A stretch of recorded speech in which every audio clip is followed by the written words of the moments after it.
அடமானத்தில் இருக்கும் தங்க நகையை மீட்கும் சிறந்த வழி பிரைம் கோல்ட் ஹப். தொடர்புக்கு 9840551787.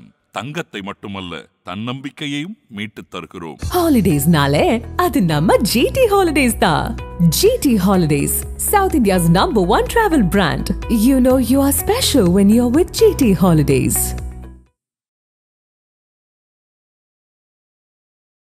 ஜனாதிபதி திரௌபதி முர்மு அவர்களை மத்திய உள்துறை அமைச்சர் அமித்ஷா அவர்கள் அப்புறம் பிரதமர் மோடி அவர்கள் இருவரும் சந்தித்தது. அப்புறம் மத்திய அமைச்சரவையில் மாற்றம் ஏற்படுவதற்கான வாய்ப்பு இருக்கு அப்படின்ட்டு வரக்கூடிய செய்திகள். நரேந்திர மோடிக்கு தலை சுத்ததோ இல்லையோ, ஆதன் நேயர்களுக்கு நான் சொல்லுவதன் மூலமாகவும் வினோதுக்கு கூட தலை சுத்தம். அவ்வளவு ஒரு பெரிய பிரச்சனையில் சிக்கி இருக்கிறது மத்திய பாஜக அரசு. குஜராத் பாஜகவை சீர்திருத்த வேண்டும் என்றால், சரியாக கொண்டு வர வேண்டும் என்றால், பிடியில் கொண்டு வர வேண்டும் என்றால், 8வது முறையாக ஆட்சியை கொண்டு வர வேண்டும் என்றால், ஒன்னு நரேந்திர மோடியால் முடியும், இல்லைன்னா அமித்ஷாவால் தான் முடியும். அமித்ஷா அவனுடைய அணுகுமுறையை பார்த்தால் நாடாளுமன்றத்தில் லோக்சபா ராஜ்யசபா ரெண்டுத்தையும் ஹேண்டில் பண்ணாரு. இதெல்லாம் இருக்கும் பொழுது அவருக்கு இருக்கக்கூடிய ஒரு 8 இல்ல 9 முக்கியமான விஷயங்களை நல்லா பண்ணி கொடுத்துட்டார் நரேந்திர மோடிக்கு. பாஜகவுடைய தேர்தல் அறிக்கையில் இருப்பதை அனைத்தையுமே செய்து கொடுத்து விட்டார். ஒன்னுதான் பாக்கி, யூசிசி, பிஓகே. துணை ஜனாதிபதி யார் அப்படிங்கிற அந்த ஒரு கேள்வியும் இருக்கு. துணை ஜனாதிபதியுடைய பதவி, அதுக்கு அடுத்து வரப்போவது யார்? குறிப்பா என்டிஏவுடைய கூட்டம் நடந்தது, அதுக்கும் இதுக்கும் ஏதாவது சிக்னிபிகன்ஸ் இருக்கா அப்படிங்கிற ஒரு கேள்வியும் இருக்கு. அது தொடர்பான எதுவும் செய்தி இருக்கா? நரேந்திர மோடிக்கு விரல் சுட்டு விட்டது. ஜெகதீப் தங்கர் மூலமாக, சத்யபால் மல்லிக் மூலமாக. ராஜ்யசபாவை கண்ட்ரோல் பண்ணக்கூடிய அளவிற்கு ஒரு திறமையான ஆள் வேணும். அவர் நரேந்திர மோடிக்கு நம்பிக்கைக்குள்ளவராக இருக்க வேண்டும். ஜெகதீப் தங்கர் மாதிரி தடால்னு சந்திரபாபு நாயுடு சொல்லி துரோகத்தை பண்ணிட்டு அவனோட முதுகல குத்துற ஆள் இருக்கக்கூடாது. தமிழக காங்கிரஸில் இருந்து செல்வ பெருந்தகை மீது மல்லிகார்ஜுன் கர்கேக்கோ, சோனியா காந்திக்கோ, பிரியங்கா காந்திக்கோ, ராகுல் காந்திக்கோ நம்பிக்கை இல்லை. டெல்லியில் இருந்து தமிழகத்தை பார்த்தால் 3-4 குறிப்புகள். ஒன்னு, திமுக காங்கிரஸ் அணி உடையாது. இரண்டாவது, அமித்ஷாவும் ஐயா எடப்பாடி பழனிசாமியும் பிரதிதினம் தன்னுடைய கருத்துக்களை பரிமாறிக்கொண்டு இருக்கிறார்கள். பிரதமர் 26ஆம் தேதி சென்னை வரும்பொழுது பல மாற்றங்கள் இருக்கும். இந்த ஓபிஎஸ் கான்ட்ரோவர்சியா சீரியஸா எடுத்துக்கல யாருங்க BJP. OPS they don't consider him as a major input. இது 10-15 தொகுதியில் இருக்குமே தவிர, என்னைக்கு அவர் போய் ஸ்டாலினை பார்க்க போனாரோ அன்னைக்கு விழுந்துட்டார். விஜயை பத்தி அவங்க சொன்னிக்கிறாங்க, பாஜக நினைக்கிறாங்க he is a front man of DMK. DMK-னுடைய முகமூடி என்று. ஆத நேயர்களுக்கு அன்பு வணக்கம். இன்றைய சிறப்பு நேர்காணலில் நம்முடன் இணைந்திருக்கிறார் மூத்த பத்திரிகையாளர் டெல்லி ராஜகோபால் நம்பி. சார் வணக்கம். நமஸ்காரம். சார், டெல்லியில் நடந்துட்டு இருக்கக்கூடிய இந்த அரசியல் நகர்வுகள், குறிப்பாக ஜனாதிபதி திரௌபதி முர்மு அவர்களை மத்திய உள்துறை அமைச்சர் அமித்ஷா அவர்கள் அப்புறம் பிரதமர் மோடி அவர்கள் இருவரும் சந்தித்தது. அப்புறம் மத்திய அமைச்சரவையில் மாற்றம் ஏற்படுவதற்கான வாய்ப்பு இருக்கு அப்படின்ட்டு வரக்கூடிய செய்திகள். உங்களுடைய பார்வை என்ன? டெல்லி அரசியல்ல அடுத்த கட்டமா என்ன நகர்வுகள் நடந்துகிட்டு இருக்கு? ஆதன் தமிழ் நேயர்களுக்கும் வினோத் கிருஷ்ணமூர்த்தியோட நேயர்களுக்கும் நன்றியை தெரிவித்துக் கொண்டு, எனக்கு கிடைக்கக்கூடிய செய்திகள், எப்பொழுது துணை ஜனாதிபதி தேர்தல் தேதி அறிவிக்கப்பட்டதோ September 9, nomination file 17 August last day. நாளை முதல், அதாவது 7ஆம் தேதி ஆகஸ்ட் முதல் நாமினேஷன் ஆரம்பம். இது ஒரு பார்ட். செகண்ட் பார்ட், பிரதமர் நரேந்திர மோடி திடீர்னு போய் ஜனாதிபதி சந்திச்சு 3 நாள் ஆச்சு. அன்னைக்கு நைட்டே அமித்ஷா சந்திச்சார். இதெல்லாம் பொது வலைத்தளங்களில் இருக்கிறது. இல்லாதது என்ன என்று கேட்டால், அன்று 3 மத்திய செயலாளர்கள், கேபினட் செக்ரட்டரி உள்பட பலர் சந்தித்திருக்கின்றனர் திரௌபதி முர்முவை. அதற்கு மறுநாள் திங்கட்கிழமை நாடாளுமன்றத்தில் அஜித் தோவலும் டைரக்டர் இன்டெலிஜென்ஸ் பியூரோ உளவுத்துறை இயக்குநரான தபன் தேக்காவும் சந்தித்திருக்கிறார்கள். அதனுடைய பின்னணியில் பார்த்தால், நேற்று காலை முதல் மாலை வரை அஜித் தோவல் டெல்லியில் எங்கிருந்து போனார், எங்கு போனார் என்ற விவரங்கள் யாருக்குமே தெரியாது. தலைமறைவா இருந்தாரா தெரியாது, ஸ்பெஷல் பிளேன்ல எங்க போனாரா தெரியாது. இதெல்லாம் வச்சுன்னு பாத்தீங்கன்னா, எய்தர் ஜம்மு காஷ்மீரில் மாநில அந்தஸ்து கிடைக்குமா, அல்லது பாகிஸ்தான் ஆக்குபைட் காஷ்மீரை தாக்க போகிறார்களா, எடுக்க போகிறார்களா, அல்லது வேறுதான அதிரடி திட்டமா என்று தெரியவில்லை. இது செகண்ட் பார்ட். தேர்ட் பார்ட் என்னன்னு கேட்டீங்கன்னா, ஆபரேஷன் சிந்தூருக்கு பேசிய பிறகு நாடாளுமன்றத்தில் நரேந்திர மோடி லோக்சபாவில் 1 மணி 40 நிமிஷம் பேசிய பிறகு அவருக்கு ஒரு புத்துணர்ச்சி வந்து விட்டது. 75 வயது கான்ட்ரவர்சி, RSS பிஜேபியினுடைய கான்ட்ரவர்சி, சண்டை சச்சரவு என்பதெல்லாம் பொய் சொல்லி வரக்கூடிய பின்னணி செய்திகள், இதையெல்லாம் நிறுத்தி வைத்தால் சமாப்தி பண்ணார். இது 3வது கட்டம். 4வது கட்டம், வினோத், 11 வருடங்கள் ஆகிவிட்டது நரேந்திர மோடிக்கு பிரதமராக. மிட்டம் அப்ரைசலாக எடுத்து செல்ல வேண்டும் என்றால் 2029 4வது முறையாக பிரதமராக வேண்டும், பாஜகவை ஆட்சியில் உட்கார வைக்க வேண்டும், NDA என்ற ஒரு துடிப்பு நரேந்திர மோடிக்கு இருக்கிறது. அதனுடைய ரூபமாகத்தான் 3 வருடங்களுக்கு முன்னதாகவே தன்னுடைய மந்திரி சபையில் இருக்கக்கூடிய பழைய முகங்களை எடுத்துவிட்டு புது முகங்களை போட வேண்டும் என்ற தீவிர ஆலோசனையில் நரேந்திர மோடி இறங்கி இருக்கிறார். இந்த விஷயத்துக்கும் திரௌபதி முர்மு சந்தித்ததுக்கும் சம்பந்தம் இல்லை. எனினும் நரேந்திர மோடியினுடைய மனதில் இருக்கிறது, பீகார் தேர்தலில் வெற்றி அடைந்த பிறகு அடுத்த வருடம் 4 பொது தேர்தல்கள், முக்கியமான பொது தேர்தல், அசாம், தமிழ்நாடு, கேரளா, வெஸ்ட் பெங்கால் இருக்கிறதே, அதில் நல்ல எண்களை பெற வேண்டும், மீண்டும் ஆட்சிக்கு வர வேண்டும் என்றெல்லாம் மனதில் இருந்தாலும் சில சம்பவங்கள் குஜராத்தில் பாஜக மிக மிக மிக இன்னல்களுக்கிடையே இருக்கிறது. விஜய் ரூபானி அவர்கள் அந்த ஏர் இந்தியா விபத்தில் மறைந்த பிறகு அங்கு இருக்கக்கூடிய பூபேந்தர் பட்டேல் என்று சொல்லக்கூடிய சீஃப் மினிஸ்டர் தன்னுடைய வலு இழந்த பிறகு ஊழல் மற்றும் ஆம் ஆத்மி கட்சி வளர்கிறது, காங்கிரஸ் தேய்கிறது. அங்கு அகமது பட்டேலுக்கு அப்புறம் காங்கிரஸ் குஜராத்தில் செத்து போச்சு. ஆனால் விளைவு என்ன என்று கேட்டால், பஞ்சாபில் வந்த மாதிரி குஜராத்தில் மீண்டும் பாஜக அங்கு தலை தூக்கினால் 2029 அது அடிபடும் அந்த திட்டம். இதையெல்லாம் மனதில் கொண்டுதான் பிரதமர் நரேந்திர மோடி மத்திய அமைச்சரவை மாற்ற இருக்கிறார். இது நடுவே சில வதந்திகள் இருக்கின்றன. நரேந்திர மோடிக்கு மிக மிக உதவிகரமாக இருக்கக்கூடிய பலரில் ஒருவர், மிக உதவியாக இருக்கக்கூடிய அமித்ஷா. குஜராத் பாஜகவை சீர்திருத்த வேண்டும் என்றால், சரியாக கொண்டு வர வேண்டும் என்றால், பிடியில் கொண்டு வர வேண்டும் என்றால், 8வது முறையாக ஆட்சியை கொண்டு வர வேண்டும் என்றால் ஒன்னு நரேந்திர மோடியால் முடியும், இல்லைன்னா அமித்ஷாவால் தான் முடியும். இப்படி இருக்க சூழ்நிலையில் அமித்ஷாவை ஒருவேளை முதலமைச்சராக குஜராத்திற்கு அனுப்பலாம் என்ற ஒரு யோசனையில் நரேந்திர மோடிக்கு ஆலோசகர் இருந்தாலும் அது ஒரு சான்ஸ். அனுப்பாது இருந்துட்டு தானே 2 பேரும் அடிக்கடி போய் கட்சியை வளர்க்கறாங்கிறது 3rd சான்ஸ். ஏன்னா அமித்ஷா இல்லாத நரேந்திர மோடி பீகார்ல ஜெயிக்க முடியாது, நாடாளுமன்றத்தை கண்டக்ட் பண்ண முடியாது. இருப்பினும் அவருடைய உதவி, அவருடைய ஒருங்கிணைப்பு, அவருடைய capacity to bring Gujarat back Amit Shah கையில் ஒன்றுதான் இருக்கிறது. இந்த பின்னணியில் பார்த்தால் மத்திய அமைச்சரவையில் சில பழைய முகங்கள் இருக்கின்றன. நேற்று கூட பிரதமர் நரேந்திர மோடி அவர்கள் அமித்ஷாவை பாராட்டினார்கள். நீண்ட தினங்களாக 2400 தினங்களுக்கு மேலாக தாங்கள் அமைச்சரவை இருந்து விட்டீர்கள். LK அத்வானி, சர்தார் வல்லபாய் பட்டேல், கோவிந்த் வல்லப் பந்த் அவர்களுடைய நீண்ட நாள சர்வீஸ் கூட நீங்க எக்ஸ்டீட் ஆயிட்டீங்க. எப்படி நரேந்திர மோடி அவர்கள் பிரதமர் இந்திரா காந்தியினுடைய தொடர் எண்களில் பார்த்தால் இந்திரா காந்தியோட எக்ஸீட் பண்ணிட்டார் நரேந்திர மோடி. அதே மாதிரி ராஜ்நாத் சிங், அதே மாதிரி நிர்மலா சீதாராமன், இந்த மாதிரி நிறைய மந்திரி இருக்காங்க. சில மந்திரிகள்லாம் நன்னா பண்ணியிருக்காங்க. ஹர்தீப் சிங் புரி, அவர் IFS ஆபீசர், 72 வயசாகிவிட்டது. அவருக்கு பதிலாக ஹர்ஷரன் சிங்லாவை கொண்டு வந்து விட்டார் ராஜ்யசபாவில் நியமன ரூபமாக. அவரை மந்திரியாக்கலாம். சில பழைய முகங்களை எடுத்துவிட்டு, உதாரணத்துக்கு சொல்ல வேண்டும் என்றால், பியூஷ் கோயல் 3 இலாக்கா இருக்கிறது, அவரில் 1 இலாக்கா கொடுத்து விட வேண்டும். அஸ்வினி வைஷ்ணவுக்கு 1 இலாக்கா தான் கொடுக்க வேண்டும், 3 இலாக்கா வைத்திருக்கிறார். இந்த மாதிரி பர்மிட்டேஷன் காம்பினேஷன் போட்டு பார்த்தீங்கன்னா நரேந்திர மோடி கையில ஒரு லிஸ்ட் இருக்குங்க, எப்ப ஒன்னா கொண்டு முடிக்கலாம். ஆனா இந்த துணை ஜனாதிபதி தேர்தலுக்கு பெயர் அறிவித்த பிறகு சுறுசுறுப்பாகிவிடும் மத்திய அமைச்சரவையில் மாற்றங்கள். நரேந்திர மோடி இந்த விண்டோ தான் பண்ணணும். தன்னுடைய பர்த்டேக்கு பிரசன்டேஷனா கொடுக்கணும்னு பார்க்கறது செப்டம்பர் 17க்கு முன்னாடி. இதுல பல மந்திரிகள் மாற்றப்படலாம், பல மந்திரிகள் கட்சிக்கு அனுப்பப்படலாம். இது நடுவே பாஜகவினுடைய தலைமை மாற்றம், நட்டாவிடம் இருந்து புதிய தலைவர்.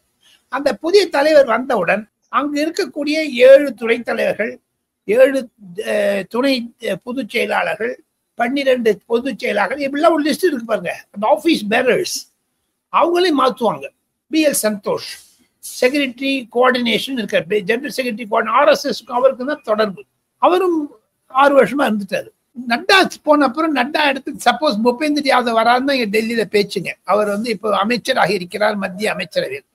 நரேந்திர மோடிக்கு மிக நெருக்கமானவர். RSSக்கு அவ்வளவா பழக்கமா இல்லாதவர். எனினும் அவருக்கு வயது 55. அவங்க இன்னொரு 10 வருஷம் இருப்பார் பிஜேபி பிரசிடென்ட். 65 வருஷம் எண்ணிக்கிறாங்க. இப்போ மனோகர்லால் கட்டரை போட்டா அவருக்கு 80 வயசு ஆடும் 10 வருஷம் கழிச்சு. அதெல்லாம் நிறைய காம்பினேஷன் இருக்குங்க. 1-2 இல்லைங்க வினோத். கண்டிப்பாக மத்திய அமைச்சரவையில் மாற்றங்களை எதிர்பார்க்கலாம். திடுதிடு மாற்றம் இருக்கும், அதிரடி மாற்றங்கள் இருக்கும். நரேந்திர மோடியின் ருத்ர தாண்டவத்தை தாங்கள் பார்க்கலாம் இந்த லிஸ்ட்ல. ஏன்னா அவருக்கு ஒண்ணுக்கு மேல வந்துட்டே இருக்குது. அந்த புல்வாமா அட்டாக்கு முன்னாடி இதை பண்ணணும்னு நினைச்சிட்டு இருந்தார். 7 மாசமே எல்லா ரிஸ்க் தயாரா இருந்தது. இந்த புல்வாமா வந்தோடனே ஆபரேஷன் சிந்தூர் வந்தோடனே ஏர் கிராஷ் முடிஞ்ச உடனே அந்த ட்ரம்ப் டாரிஃப் இதெல்லாம் டைவர்ட் ஆகிட்டே இருந்தது மனசுல. இது நடுவில் லண்டனுக்கு போயிட்டு ஃப்ரீ ட்ரேட் அக்ரிமெண்ட் பண்ணி இவரை உசி பேத்தினார் கொஞ்சம் ட்ரம்ப்பை. இதெல்லாம் ஒரு பின்னணி இருக்க தகவல்கள். நான் சொன்னதில் ஒரே ஒரு முக்கியமான திருப்பம் என்ன என்று கேட்டால், மத்திய அமைச்சரவையில் மாற்றம் இருக்கிறது. புது முகங்களை கொண்டு வந்து விடுவார். தேஜஸ்வி சூர்யா போன்றவர்களையும், அனுராக் தாக்கூர் போன்றவர்களையும், நிஷிகாந்த் தூபே போன்றவர்களையும், அப்புறமா லோக் ஜனசக்தி பார்ட்டியில ராம்விலாஸ் பாஸ்வான், சுவாங்கி சௌத்ரி ஒரு பெண்ணுக்கு 23 வயசு, லேடி ஸ்ரீராம் காலேஜ்ல படிச்சது. அவ்வளவு பிரமாதமா பேசுதுங்க. அந்த மந்திரி அவனையும் மந்திரி ஆக்கணும்னு நினைக்கிறார் நரேந்திர மோடி. காரணம், இளைஞர்கள் சிராக் பாஸ்வானோட இருக்கக்கூடிய அந்த பெண்மணி என்பி மிக மிக துணிச்சலாக இருக்கிறார். துடிதுடிப்பை பார்க்க முடிகிறது பாராளுமன்ற நடவடிக்கைகளில். அந்த அம்மையாரை ஒருவேளை மந்திரி சபையில் கொண்டு வரலாம். காரணம், பீகார் எலெக்ஷன் இருக்குங்க. சோ இது பீகார் எலெக்ஷனை மையப்படுத்தியும் இந்த நகர்வுகள் நடந்துட்டு இருக்கு. ஆனா ஒருவேளை உள்துறை அமைச்சராக இருக்கக்கூடிய அமித்ஷா அவர்கள் குஜராத் முதலமைச்சரா போனார்னா, இப்ப உள்துறை அப்படிங்கிறது மிக முக்கியமான ஒரு போர்ட்போலியோவாக இருக்கிறது. அதுல அடுத்தது யார் வருவா அப்படிங்கிற ஒரு மிக முக்கியமான கேள்வி இருக்குல்ல சார். ஏன்னா குறிப்பா இப்பதான் பெஹல்காம் தாக்குதலை நம்ம பார்த்தோம், ஒரு உள்நாட்டு தாக்குதலை. ஸோ நம்மளுடைய உள்நாட்டு பாதுகாப்பும் சரி, இந்த சர்வதேச விஷயங்களை ஹேண்டில் பண்றதுலயும் ஒரு நெருக்கடியான சூழல் இருக்கு. அப்படிங்கிற போது இப்போ இந்த சேஞ்சுக்கு போவார் அப்படின்னு நம்ம எதிர்பார்க்கலாம். நீங்க கேட்கிற கேள்வி நரேந்திர மோடி மனதிலும் கண்டிப்பாக ஓடி இருக்கும். காரணம், அவர் தான் அந்த டிரைவிங் சீட்ல இருக்காரு. அவருக்கு கண்டிப்பா தெரியும். ஆனா குஜராத் கையை விட்டு போகுது வினோத். நீ இங்கே அமித்ஷா இல்லை என்றால் தமிழகத்தில் அதிமுக பாஜக இணைப்பு, அதாவது பிடிப்பு கிடையாது. அமித்ஷா இருப்பார். ஆனா 2027 அங்க எலெக்ஷன் நடக்க போகுது. ஒரு வருஷம் முன்னாடியான போய் பண்ணணும். இதெல்லாம் டைம் பார்ப்பார் நரேந்திர மோடி. ஆனாலும் அவரை மாத்திட்டான்னு வச்சுங்க, ராஜ்நாத் சிங் கொன்றாருன்னு உள்துறை அமைச்சரான்னு வச்சுங்க, அமித்ஷாவிற்கு பிரதமர் ஏன் பாராட்ட வேண்டும்? பல நாட்கள் சர்தார் வல்லபாய் பட்டேல் நீண்டு இருந்துட்டீங்கன்னுட்டு பாராட்டினாலே ஏதோ கீழேந்து காலில இருந்து ரக்க உரிக்கிற மாதிரி தான் இருக்கு. அதாவது இங்கிலீஷ்ல சொல்லுவாங்களே புல்லிங் தி ரக்னுட்டு, அந்த மாதிரி ஆயிடுது இல்ல. அப்புறம் இன்னொன்னுங்க, அமித்ஷா அவனுடைய அணுகுமுறையை பார்த்தால் நாடாளுமன்றத்தில் லோக்சபா ராஜ்யசபா ரெண்டுத்தையும் ஹேண்டில் பண்ணாரு நல்லா. இதெல்லாம் இருக்கும் பொழுது அவருக்கு இருக்கக்கூடிய ஒரு 8 இல்ல 9 முக்கியமான விஷயங்களை நல்லா பண்ணி கொடுத்துட்டார் நரேந்திர மோடிக்கு. பாஜகவுடைய தேர்தல் அறிக்கையில் இருப்பதை அனைத்தையுமே செய்து கொடுத்து விட்டார். ஒண்ணுதான் பாக்கி, யூசிசி POK. யூசிசி கொண்டுருவாங்க. ஏன்னா ஏற்கனவே குஜராத் இன்னைக்கு லேட்டஸ்ட் இன்ஃபர்மேஷன் குஜராத் இன்ட்ரோடியூஸ் பண்ணியாச்சு. அங்க உத்தராகண்ட்ல இம்ப்ளிமெண்ட் பண்ணியாச்சு, செஞ்சுட்டாங்க. they completed this. அதனால அமித்ஷாவுடைய ரெலவன்ஸ் குஜராத்ல மோர் தேவைங்கிறது சில பாஜக தலைவர்கள் எண்ணுகிறார்கள். ஆனா நடக்காமல் இருக்கலாம். அப்படி இப்ப குஜராத்ல கை விட்டு போச்சுன்னா அது 2029 பெரிய இம்பாக்ட் இருக்கும். அது நேஷனல் வைடு. அதை யோசிச்சுட்டு பார்ப்பார் நரேந்திர மோடி. ஆனா நரேந்திர மோடி குஜராத்ல வச்சுட்டு, அமித்ஷா வச்சுட்டு, இவருக்கு நல்ல டெபுட்டி மினிஸ்டர், நல்ல ஸ்ட்ராங்கான மினிஸ்டர் போட்டு அமித்ஷாக்கு அங்க போய் பாரு, அதுவும் செய்யலாம் அமித்ஷாவோட. ஏன்னா அமித்ஷா தான் காந்தி நகர்ல எலெக்ஷன் வரும். அவர் அங்க சீஃப் மினிஸ்டரா போயிட்டாருன்னா அவரை இங்க கையில வச்சுட்டு you can add 2 more ministers. இப்போ ஒரு மினிஸ்டர் தான் இருக்காங்க, 2 பேர் வச்சுட்டு ஒரு சவுத் ஒரு நார்த்ல வச்சுட்டு பார்க்கலாம். இவர் கோஆர்டினேட் பண்ணிட்டு, ஆனா இவர் குஜராத்ல இருக்கலாம். எத்தனையோ விஷயம் போகுதுங்க. 360 டிகிரிஸ்ல பாத்தீங்கன்னா நரேந்திர மோடிக்கு தலை சுத்ததோ இல்லையோ, ஆதன் நேயர்களுக்கு நான் சொல்லுவதன் மூலமாகவும் வினோதுக்கு கூட தலை சுத்தம். அவ்வளவு ஒரு பெரிய பிரச்சனையில் சிக்கி இருக்கிறது மத்திய பாஜக அரசு. காரணம், ஒரு 10 வருடங்கள் இருக்கக்கூடிய நிலையில் ஒவ்வொரு இடத்திலும் ஊழல்கள் கண்டிப்பாக குஜராத்தில் அதிகமாகிவிட்டது என்ற பின் தோற்றம் இருக்கு. ஆனா அதே சமயத்துல பாருங்க, நல்ல லாபமும் இருக்குது பாஜகவுக்கு. பீகார்ல வின் பண்ணிடுவாங்க, கர்நாடகால என்னைக்கு எலெக்ஷன் வேணாலும் வின் பண்ணிடுவாங்க. they are expecting good number in Tamil Nadu. அதெல்லாம் பாத்தீங்கன்னா எப்படி போகுதுன்னு தெரியாது. அமித்ஷாவை கொள்ளலாம், வைத்துக் கொள்ளாமல் என்ன நிலை, வைத்துக் கொண்டா என்ன நிலை, இதெல்லாம் நரேந்திர மோடி நல்லா யோசிக்கிறார்கள். இதுல இப்போ இந்த துணை ஜனாதிபதி யார் அப்படிங்கிற அந்த ஒரு கேள்வியும் இருக்கு. துணை ஜனாதிபதியுடைய பதவி அதுக்கு அடுத்து வரப்போவது யார், குறிப்பா என்டிஏவுடைய கூட்டம் நடந்தது, அதுக்கும் இதுக்கும் ஏதாவது சிக்னிபிகன்ஸ் இருக்கா அப்படிங்கிற ஒரு கேள்வியும் இருக்கு. அது தொடர்பான எதுவும் செய்தி இருக்கா? துணை ஜனாதிபதியாக குஜராத்துடைய ஆளுநர் தேவவிரத் என்பவர் தான் அவருக்கு பிரதமருக்கு மிக நெருக்கமாக இருக்கக்கூடிய கவர்னரில் ஒருவர். மந்திரி சபையில இருந்து யாரும் எடுக்க மாட்டார். என்ன லோக்சபா ராஜ்யசபாக்கு எலெக்ஷன் வந்துடும், அதுல எப்படி நிலைமை போகும் தெரியாது. துணிந்து நரேந்திர மோடி எது செய்தாலும் இந்த அராஜகத்தை காண்பிக்கக்கூடிய ரவுடி இசத்தை வைத்துக் கொண்டு நாடாளுமன்றத்தை முடக்கக்கூடிய, குறிப்பாக ராஜ்யசபாவில் ஒரு பொறுக்கித்தனமாய் பண்றாங்க சார். எம்பியாவே பிகேவ் பண்றது இல்லைங்க சார். சேர் மேலே நின்னுக்கிறது, கையில கொண்டுறது. அவர்கள் ஜனநாயக ஒரு ப்ரொடெஸ்ட் பண்ணணும், யாரும் இல்லைங்களே. ஆனா ரவுடிசத்தை காமிக்க கூடாது. ரவுடிசத்தை காமிக்கத்தான் வந்திருக்காங்க. இந்த மல்லிகார்ஜுன் கார்கேக்கு நம்பிக்கை யாருமே கண்டுக்குது, அவரு தள்ளி போறாங்க எல்லாரும். இதனாலதான் பார்லிமெண்ட்ல பேசுதா அப்படின்னு ராகுல் காந்தி அவருடைய ட்ரூ இந்தியன்லாம் கேட்கறாங்க சுப்ரீம் கோர்ட்ல கூட. இதெல்லாம் பாக்குறாங்கல்ல எல்லா ஜட்ஜிஸும். அதனால ராஜ்யசபாவை கண்ட்ரோல் பண்ணக்கூடிய அளவிற்கு ஒரு திறமையான ஆள் வேணும். அவர் நரேந்திர மோடிக்கு நம்பிக்கைக்குள்ளவராக இருக்க வேண்டும். ஜெகதீப் தங்கர் மாதிரி தடால்னு சந்திரபாபு நாயுடு சொல்லி துரோகத்தை பண்ணிட்டு அவனோட முதுகலை குத்துற ஆள் இருக்கக்கூடாது. அதெல்லாம் பார்ப்பாங்க. அது எத்தனையோ எடை போட்டு பார்க்க வேண்டியதா இருக்குது. அதுவும் தன்னுடைய கட்சியிலிருந்து தான் எடுக்க வேண்டும் என்று ஒரு சபதம் எடுத்திருக்கிறார். உதாரணத்துக்கு சொல்ல வேண்டும் என்றால், நரேந்திர மோடிக்கு விரல் சுட்டு விட்டது ஜெகதீப் தங்கர் மூலமாக, சத்யபால் மல்லிக் மூலமாக. கவர்னரா போட்டாங்க காஷ்மீர்ல கொண்டு போய். அவர் எவ்வளவு நம்பிக்கை, ஊழல மாட்டின்றார், அவரை பணம் பண்ண ஆரம்பிச்சிட்டாருங்க. அது நரேந்திர மோடிக்கு தெரிஞ்சு. இப்ப தமிழ்நாட்டுல இருந்து ஒரு சண்முகநாதன் ஒரு கவர்னரை போட்டாங்க பாருங்க, அது வந்து பாலியலுக்கு தள்ளி விட்டார். அவ்வளவு நெருக்கமா இருந்தவங்களும் இப்படி பண்றாங்க. நரேந்திர மோடிக்கு பின்னாடிதான் தெரிய வருது அதெல்லாம். இந்த நேர்காணல் இறுதியான கேள்வி, தமிழ்நாடு தொடர்பாக ஏதேனும் விவகாரங்கள் இருக்கிறதா?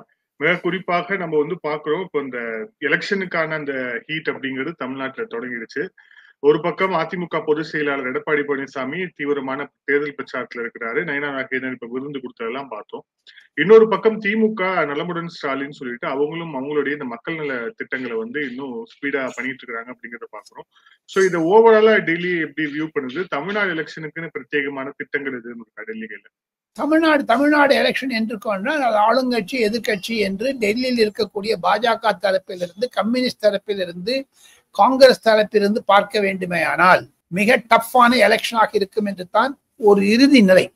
கடுமையான போட்டி இருக்கும் என்று. காரணம், எடப்பாடி பழனிசாமிக்கு வரக்கூடிய கூட்டங்களை எல்லாம் சமூக வலைதளங்கள் மூலமாக பாஜகவும் பார்க்கிறார்கள், காங்கிரசும் பார்க்கிறார்கள், கம்யூனிஸ்ட் கட்சியுடைய அகில இந்திய தலைவர்களும் பார்க்கிறார்கள். ஒன்னே ஒண்ணு சொல்லணும், ஆல் இந்தியா கம்யூனிஸ்ட் கட்சியில தினம் ஒரு மீட்டிங் நடக்கும் வினோத். அன்னைக்கு என்னென்ன நடக்குதுன்னு அந்த எம்ஏ பேபிக்கு சொல்லுவாங்க டெல்லியில இருந்து.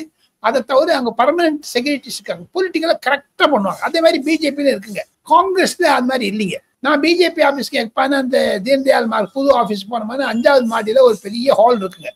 அது எல்லாரும் உட்காந்து பேசுவாங்க. 4 மணிக்கு மேல எந்த ஜேர்னலிஸ்ட்னா வந்து உட்காந்து பார்த்து பேசிட்டு யாருன்னா பார்க்கலாம்.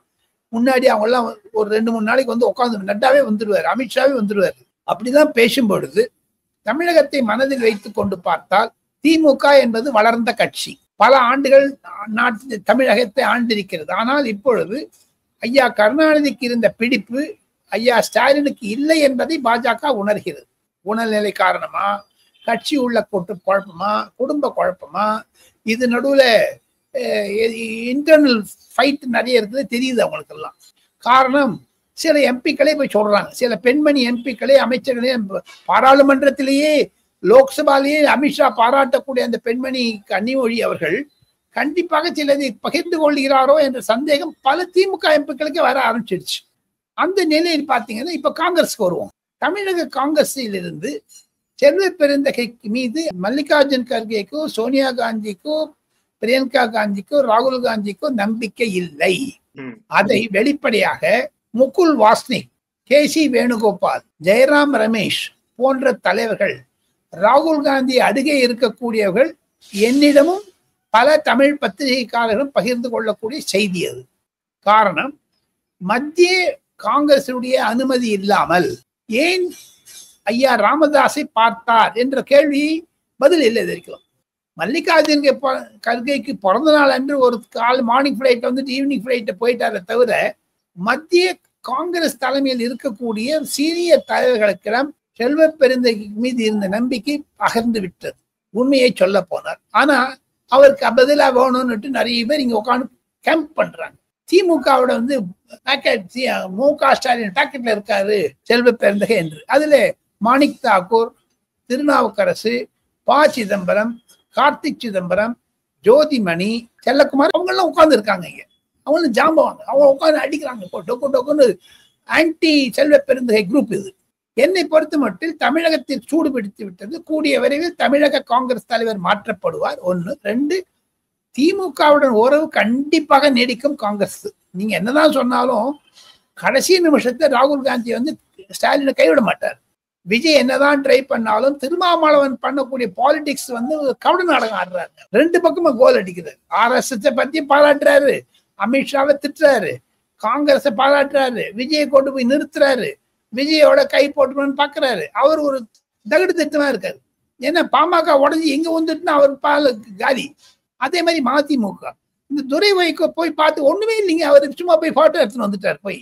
அது ஒரு குழப்பத்தை ஏற்படுத்தி விட்டது. ஆக மொத்தம் டெல்லியில் இருந்து தமிழகத்தை பார்த்தால் 3-4 குறிப்புகள். 1, திமுக காங்கிரஸ் அணி உடையாது. 2வது, அமித்ஷாவும் ஐயா எடப்பாடி பழனிசாமியும் பிரதிதினம் தன்னுடைய கருத்துக்களை பரிமாறிக்கொண்டு இருக்கிறார்கள். பிரதமர் 26ஆம் தேதி சென்னை வரும் பொழுது பல மாற்றங்கள் இருக்கும். இந்த ஓபிஎஸ் கான்ட்ரவர்சியா சீரியஸா எடுத்துக்கல யாருங்க BJP. OPS they don't consider him as a major input. இது 10-15 தொகுதியில் இருக்குமே தவிர என்னைக்கு அவர் போய் ஸ்டாலினை பார்க்க போனாரோ அன்னைக்கு வந்துட்டார். புரியுதுங்களா? கமிங் டு விஜய் பத்தி அவங்களாம் சொன்னிக்கிறாங்க. பாஜக நினைக்கிறாங்க he is a front man of DMK முகமூடி என்று. காங்கிரஸ் என்ன நினைக்குது, அவர் தேர்தலுக்கு அப்புறம் பார்த்துக்கலாம், அவர் நம்ம ஒன்னும் டெஸ்ட் பண்ணல. DMK AIADMK strong parties. இப்போ அதிமுக ஒண்ணு கூட்டு வைக்கிறாங்க, விஜயோட வைக்க கூடாதுன்னு காங்கிரஸ் முடிவு பண்ணிட்டாங்க. அதிமுக அந்த கூட்டு இனிமேல் முடியாது. என்ன 4 மாசம் தான் இருக்குது. எடப்பாடி பழனிசாமி கமிட் பண்ணிட்டாரு. அந்த சிறுபான்மை வாக்குகள் திமுக வந்து விலகுகிறது என்ற சொப்பனமும் காங்கிரஸ் பார்க்கிறது. அது ஒரு நெகட்டிவ் பாயிண்ட் இருக்கு திமுக. சிறுபான்மையர் வாக்குகள் திமுகவிலிருந்து விலக ஆரம்பித்து விட்டது. எங்க பக்கம் போகிறது தெரியல. விஜய் பக்கம் போகும் என்று எதிர்பார்க்கிறார்கள். ஆனால் டெஸ்ட் பண்ணணும்னு பாக்குறாங்க. சோ இதுதாங்க தமிழ்நாடு வச்சு குரூப்புங்க. இது நடுவுல நைனா நாகேந்திரனுடைய விஜயம் 2 தடவை வந்துட்டு போயிட்டாரு. அவரும் தமிழ்நாடை பத்தி பிரீஃப் பண்றாரு. ஆனா அமித்ஷாவை தமிழ்நாடை கையில எடுத்துட்டதுனால இப்போ இந்த BL சந்தோஷ் அவங்க எல்லாம் ஒரு மத்திய பாஜக மாறுமையானால், அதாவது இம்பார்ட்டன்ட் பொசிஷன்ல இருந்து JP நட்டாவுக்கு அடுத்ததாக பூபேந்திர யாதவ் வந்துட்டான்னு XYZ நான் சொல்றேன், பேச்சுக்கு சொல்றேன். அப்ப நிலைமைகள் மாறும். கண்டிப்பாக தமிழகத்தில் பாஜக திமுகவை வேரோடு புடுங்கி அடிக்க, அதான் உக்காடுக்கே பெங்துங்கான்னு ராஜ்யசபால சொன்னாரு அமித்ஷா. உக்காடுக்கே பெங்தா வேரோடு படிந்து எடுப்பேன்னு சொன்னார். அதை நிரூபித்து காண்பிப்பார். அமித்ஷா கையில் ஒரு சர்வே ஒண்ணு இருக்குதுங்க, லேட்டஸ்ட் சர்வேங்க. அது வந்து 3ஆம் தேதி ஆகஸ்ட் மாசம் பண்ணது. அதுல 117 சீட்டு எடப்பாடி பழனிசாமிக்கு கிளீனா வருதுன்னு சொல்றாங்க. 12 சீட்டு பிஜேபிக்கு வரும். அவன் 22 கண்டெஸ்ட் பண்ண போறாங்க, 25 கேட்க போறாங்க. இதெல்லாம் இருக்குங்க உள்ள பார்த்தா. ஆனா திமுகவிற்கு 65 முதல் 70 தான் வரும்னு அமித்ஷா கையில் இருக்கக்கூடிய ரிப்போர்ட் தெரிவிப்பதாக நான் கேள்விப்படுகிறேன். அது ஊர்ஜிதப்படுத்தப்பட்ட செய்தி. சும்மா ஆதன் தொலைக்காட்சிக்கு ஊசிப்பி ஒன்றும் பண்றது இல்லை. ட்ரூ ரியல் பிக்சர் நான் சொன்னது உங்களுக்கு. ஓகே, பொறுத்திருந்து பார்ப்போம் சார். பல்வேறு கேள்வி. Thank you sir. Thank you so much.